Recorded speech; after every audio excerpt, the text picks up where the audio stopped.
Hello students, मैं विकास SK maths classes की तरफ से एक बार फिर से आपका स्वागत करता हूं। तो उम्मीद है कि मैं आपका दोस्त बन पा रहा हूँगा, एक अच्छा मार्गदर्शक बन पा रहा हूँगा। तो क्योंकि हम यही चाहते हैं कि हमारी वजह से अगर बच्चों को कुछ भी फ़ायदा मिलता है तो हमारा ये जो काम है वो थोड़ा सफल हो जाता है। तो मेरा कोई ऐसा उद्देश्य नहीं है कि मैं यूट्यूब के माध्यम से दुनिया भर के पैसे कमा सकूँ, नहीं, बिल्कुल नहीं। ठीक है, ऊपर वाला जैसा रखेगा वैसा रहेंगे, कोई शिकायत नहीं है। ठीक है ना। तो मेरा बेसिकली उद्देश्य ये है कि मैं ज़्यादा से ज़्यादा बच्चों को सिखा पाऊँ, ये मेरा मेन उद्देश्य है। तो इस वीडियो में मैं आपको जो इंटेलिजेंट बच्चे हैं, जो ये चाहते हैं कि साहब, कई बच्चे होते हैं जो बहुत इंटेलिजेंट होते हैं लेकिन उनका पेपर छूट जाता है, तो वो ये मान के चलिए सब कुछ आते हुए भी उनका नुकसान हो गया ना, तो पछताएंगे वो। क्यों? क्योंकि ऐसे क्वेश्चन छूटते हैं जो उनको आ रहे हैं, तो दिक्कत हो जाती है। तो उनका सीधा सा प्रश्न ये होता है कि ऐसी क्या प्रॉब्लम है जिसकी वजह से हमारे क्वेश्चन छूट जाते हैं। ठीक है, बेसिक प्रॉब्लम मैं आपको बताता हूँ, क्वेश्चन क्यों छूट जाते हैं। क्वेश्चन छूटने का एक मेन जो कारण है वो क्या होता है? क्वेश्चन छूटने का मेन कारण होता है एक कि कुछ ऐसे क्वेश्चन उसमें डाल दिए जाते हैं। पहले तो हम बात करें तो 4 खंडों में पेपर आएगा। खंड है, खंड ब, खंड से और खंड द। ठीक है, 4 खंडों में पेपर बटा हुआ होगा। अब यहाँ हमें क्या करना चाहिए? कोई हमें राय देता है कि सबसे पहले खंड द करो। ठीक है, बिल्कुल राय तो सही देता है, लेकिन अगर आपने वहाँ ज़्यादा समय ले लिया तो आपके और ज़्यादा क्वेश्चन छूटेंगे, पहले के मुकाबले और ज़्यादा क्वेश्चन छूटने वाले हैं, ये निश्चित रूप से ध्यान रखिएगा। तो क्या करें? खंड द भी नहीं करें तो क्या करें? तो एक चीज़ ध्यान रखिएगा, आपको सबसे पहले शुरुआत खंड ऐसे ही करनी चाहिए। ठीक है, तो खंड ऐसे शुरुआत करें और ये मान के चलिए आप उन क्वेश्चनों को जल्दी से जल्दी करने की कोशिश कीजिए। क्यों? क्योंकि वो छोटे क्वेश्चन हैं। अगर आप प्रत्येक क्वेश्चन में 10-10, 20-20 सेकंड भी बचा रहे हैं तो 10 क्वेश्चन करते करते ये मान के चलिए 4 से 5 मिनट का समय, या लगभग 5 मिनट का समय आपको मिल जाएगा। तो वो 5 मिनट कहीं और काम में आएंगे। तो खंड द नहीं करना है आपको सबसे पहले खंड ए ही करना है। लेकिन ये ध्यान रखिए, जो क्वेश्चन आपको आता है ना उसको जल्दी करने की कोशिश कीजिए। जल्दी करने का मैं ये मतलब ये नहीं है कि आप जल्दी जल्दी करने के चक्कर में उसकी कैलकुलेशन बिगाड़ दें और आंसर गलत आ जाए, वो भी गलत तरीका है। ठीक है ना। अगर आप पूरे में से पूरे नंबर लाना चाहते हैं, आप चाहते हैं कि आपका पेपर नहीं छूटे, तो फिर आपको जो क्वेश्चन आते हैं उनको थोड़ा जल्दी करने की कोशिश करनी चाहिए। पहली चीज़ तो ये आप नोट कर लीजिए, आपका पेपर कभी नहीं छूटेगा अगर आप इस तरीके से चलेंगे तो। ठीक, तो जो आ रहे हैं हमें उनको पहले करना है। ठीक है, अब खंड ए और ब में ऐसे ही क्वेश्चन होते हैं जो में आसानी से आ सकते हैं, तो खंड ए और ब पहले करें और जल्दी करने की कोशिश करें। 3 मिनट लग रहा है तो उसको 2 मिनट में करने की कोशिश करें। ठीक है ना, तो आसानी से आप पेपर कर पाएंगे, क्वेश्चन नहीं छूटेंगे आपके। देखिए, तो खंड ए में सबसे पहले करना चाहिए और थोड़ा जल्दी करना चाहिए उसको। ठीक है, कोशिश करनी चाहिए कि वहाँ से 10 से 20 सेकेंड तो हम बचा ही लें। तो 10-20 सेकंड भी अगर बच रहे हैं तो फ़ायदा मिलेगा निश्चित रूप से आपको। ठीक है ना। और बेसिकली अगर आप थोड़ा भी ज़्यादा फास्ट काम कर पाते हैं तो निश्चित रूप से आप वहाँ से लगभग 1 मिनट बचा सकते हैं। ठीक है ना। और 1 मिनट, जैसे मान लो किसी की स्पीड धीरे है तो भी आप 10 से 20 सेकंड, 30-40 सेकंड के लगभग आप बचा पाएंगे आसानी से। ठीक, और स्पीड अच्छी है आपकी काम करने की तो निश्चित रूप से आप 1 मिनट बचा लेंगे। वहाँ से 1 मिनट बचाते हैं तो 10 क्वेश्चनों में 10 मिनट बचते हैं। और 10 मिनट में तो बड़ा क्वेश्चन हो जाता है। इसके बाद आपको करना चाहिए खंड ब। खंड ब में केवल 5 क्वेश्चन होते हैं। ठीक है, 2-2 नंबर के 5 क्वेश्चन आते हैं। तो खंड ब जब आप करें तो खंड ब में भी यही चीज़ आपको ध्यान रखनी है। बेसिकली ये जो चीज़ मैं बता रहा हूँ आपको, ये सारे क्वेश्चनों में लग सकती है कि जो क्वेश्चन आपको आ रहा है वो जल्दी करने की कोशिश करें। ठीक है, 10 मिनट 5 मतलब 10 मिनट लग रहे हैं अपने को उसमें, तो कोशिश करें कि 9 मिनट में हो जाए, 8 में हो जाए। ठीक है ना, ज़्यादा जल्दी भी नहीं कि 10 मिनट का क्वेश्चन है 5 मिनट में ही कर लिया, बाहर आके पता चले कि यार आंसर ही गलत हो गया, तो फिर क्या मतलब निकला बताइए। कुछ भी मतलब नहीं निकलेगा ना। इसलिए आपको मैं एक तरह से रिक्वेस्ट भी कर रहा हूँ, एक तरह से गाइड भी कर रहा हूँ कि आप ऐसा नहीं करें, ज़्यादा जल्दी भी नहीं करें क्वेश्चन को और ज़्यादा लेट भी नहीं करें। ठीक है, 1 मिनट भी आप बचा लेंगे वहाँ से तो निश्चित रूप से आपको फ़ायदा मिलेगा और आपके क्वेश्चन नहीं छूटेंगे। ठीक है, तो आपको सबसे पहले खंड ए करना चाहिए और खंड ब करना चाहिए। अगर आप जल्दी कर रहे हैं उन क्वेश्चनों को जो आपको आते हैं तो निश्चित रूप से आप इन दोनों खंडों में ही लगभग 30 मिनट बचा लेंगे। लगभग 30 मिनट, कहीं किसी कोई 20 मिनट भी बचा सकता है। तो 20 से 30 मिनट मानिए आप, 20 से 30 मिनट के बीच में आप यहाँ से समय बचा लेंगे और यही सबसे इम्पोर्टेंट समय होता है जो समय यहाँ से बचता है। ठीक है ना, हम क्या करते हैं, इन दोनों खंडों में कोई क्वेश्चन ऐसा डाल दिया जाता है जो थोड़ा सा क्या होता है, डिफरेंट होता है, और हम क्या करते हैं, उस क्वेश्चन में उलझ जाते हैं। और एक बार अगर हम उलझ गए तो हम ये सोचते हैं कि अब तो इसको करके ही दम लूँगा। क्यों भाई, ऐसी क्या दिक्कत होगी, किसी ने टास्क दिया है आपको, तो ऐसे नहीं उलझे वहाँ। अगर कोई क्वेश्चन नहीं आ रहा है तो आप उसको कोशिश करें एक बार, आधे मिनट 1 मिनट में आप उसके कंसेप्ट तक पहुँच पाते हैं तो आप उसको आगे करें, नहीं पहुँच पा रहे हैं तो उसको छोड़ दो और आगे बढ़ो। ठीक है ना, उसके चक्कर में जो क्वेश्चन आपको आ रहे हैं वो और छूट जाएंगे। इसलिए ऐसे क्वेश्चनों से बचें जो डिफरेंट हैं, जो आप पहली बार देख रहे हैं। तो उनको आप पहले नहीं करें, उनके लिए आप या तो जगह छोड़ दें वहाँ, या न उसको छोड़ के अगले क्वेश्चन में बढ़ जाएं। ठीक है ना, तो उन क्वेश्चनों को पहले करें जो आपको आते हैं, उनमें नहीं उलझें जो डिफरेंट क्वेश्चन है। ठीक है, तो ये सबसे इम्पोर्टेंट चीज़ रहेगी दोनों। एक तो खंड है और ब जल्दी करने की कोशिश करें, 1-1 मिनट वहाँ से बचाने की कोशिश करें। एक क्वेश्चन अगर 1 मिनट में हो रहा है तो वहाँ से 20 सेकंड 30 सेकंड बचाएं, ज़्यादा टाइम ले रहा है तो 1 मिनट बचाएं, तो समय बचाएंगे तो ठीक रहेगा।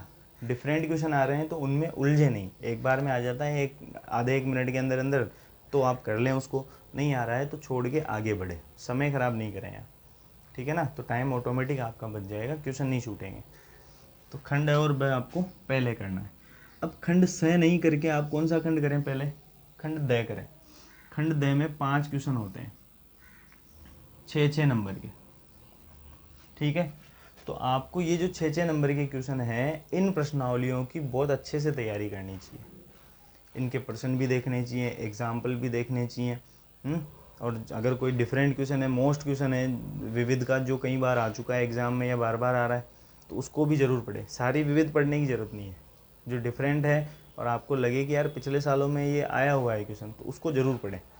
ठीक है, बाकी प्रश्नावली के क्वेश्चन और उदाहरण ये तो आप अवश्य पढ़ें अगर आपको पूरे में से पूरे नंबर लाने हैं। तो क्या हो सकता है, देखो यहाँ बेसिकली प्रश्नावलियाँ कौन कौन सी हैं जिसमें 6-6 नंबर के क्वेश्चन आते हैं। तो एक प्रश्नावली तो है 4 ग्राफ वाली, एक प्रश्नावली है 9 निर्देशांक ज्यामिति। ठीक है, एक प्रश्नावली है, यहाँ से आता है क्वेश्चन 10, 11, 12, 13। जो प्रमेय वाली प्रश्नावली है यहाँ से वो कोई सा भी क्वेश्चन दे सकता है। ठीक है ना, तो इनमें से एक क्वेश्चन प्रमेय का आता है। ये क्वेश्चन आप थोड़ा हो सकता है कि इसमें आपको दिक्कत आ जाए, बाकी जो एग्जाम्पल और प्रश्नावली क्वेश्चन पढ़ के जा रहा है उसको बिल्कुल भी दिक्कत नहीं आएगी इस क्वेश्चन को करने में, क्योंकि 2 क्वेश्चन आते हैं, एक अथवा में होता है, तो एक नहीं आएगा तो दूसरा आपको ज़रूर आएगा अगर आपने निश्चित अच्छे तरीके से पढ़ाई की है तो। ठीक है, ईमानदारी से।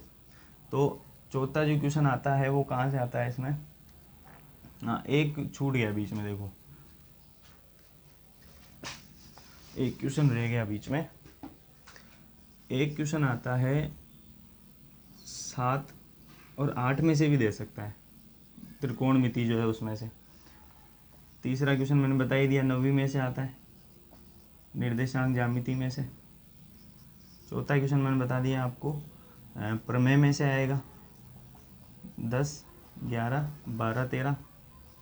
और एक क्वेश्चन आएगा प्रश्नावली 17 में से, केंद्रीय प्रवृत्ति के माप। तो ये 5 क्वेश्चन आते हैं 6-6 नंबर के। जिस बच्चे के खंड द के पूरे क्वेश्चन सही हैं वो ऑटोमेटिक 80 के ऊपर चल जाएगा।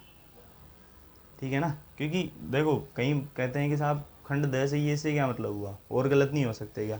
जिस बच्चे का खंड द सही है निश्चित रूप से उसके और खंड भी सही होंगे, क्योंकि ये सबसे मुश्किल पार्ट होता है इसका, यहाँ बच्चे गड़बड़ करते हैं।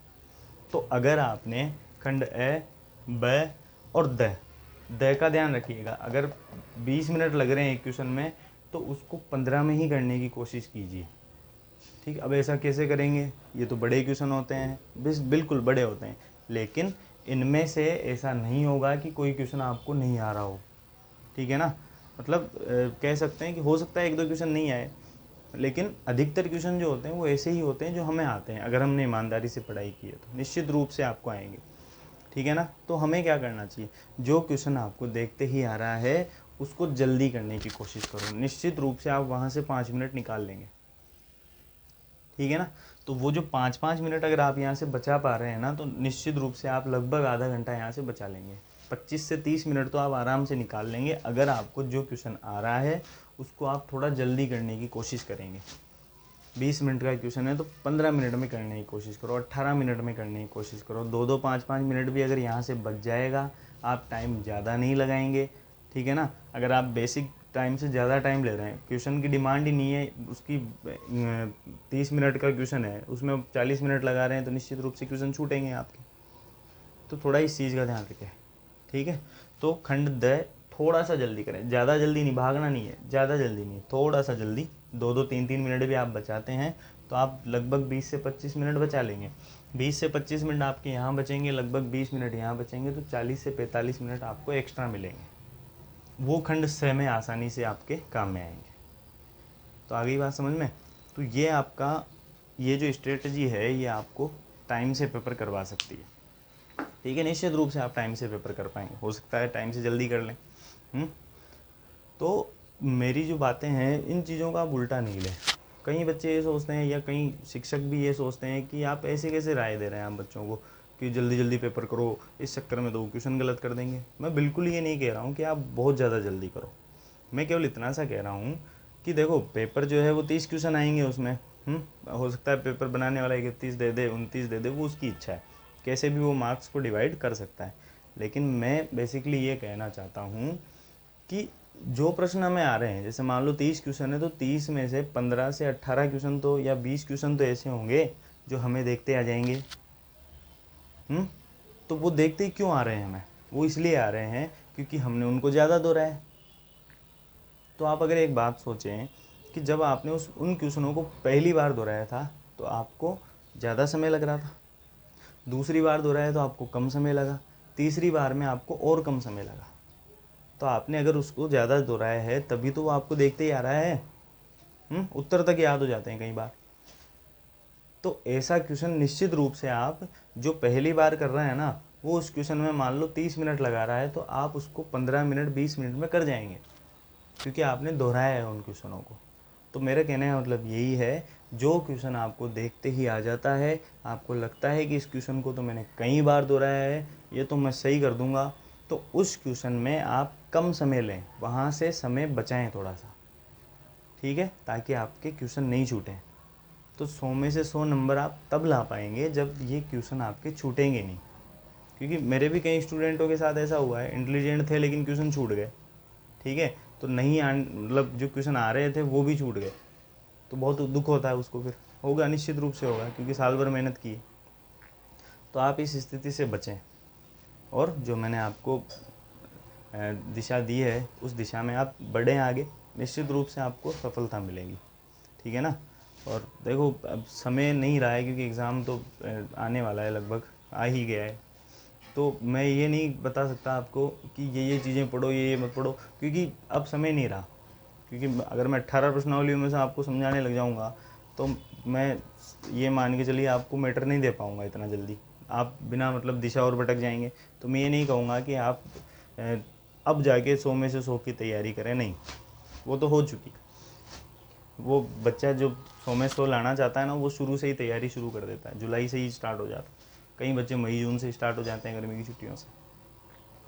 तो अब वो नहीं हो सकता, लेकिन उस 100 में से 100 नंबर लाने के लिए जो रास्ते में कठिनाइयाँ आती है, वो सबसे बड़ी कठिनाई ये है, क्वेश्चन छूटना। और निश्चित रूप से आप सहमत होंगे मुझसे। तो आप थोड़ा सा इस चीज़ का ध्यान रखें। इसके बाद आपको कोई भी नहीं रोक सकता 100 में से 100 नंबर लाने से, अगर आपने प्रश्नावली की क्वेश्चन और उदाहरण अच्छे से दोहराए हैं तो। दोनों अगर आपके अच्छे से क्लियर है ना, तो निश्चित रूप से आप 90 तो क्रॉस कर जाएंगे, आराम से कर जाएंगे। ठीक है ना। तो जो भी आपने पढ़ा है उस पर विश्वास रखें और अच्छे से पेपर दे के आएँ। डिप्रेशन में बिल्कुल नहीं आए। डिप्रेशन में जो आपको आता है वो और भूल जाएंगे आप। ठीक है। तो थोड़ा हिम्मत रखिए और डट के सामना कीजिए, निश्चित रूप से आपको सफलता मिलेगी। तो जो भी मैंने आपको दिशा निर्देश दिए हैं उनका पालन करें और अच्छे से पेपर दें।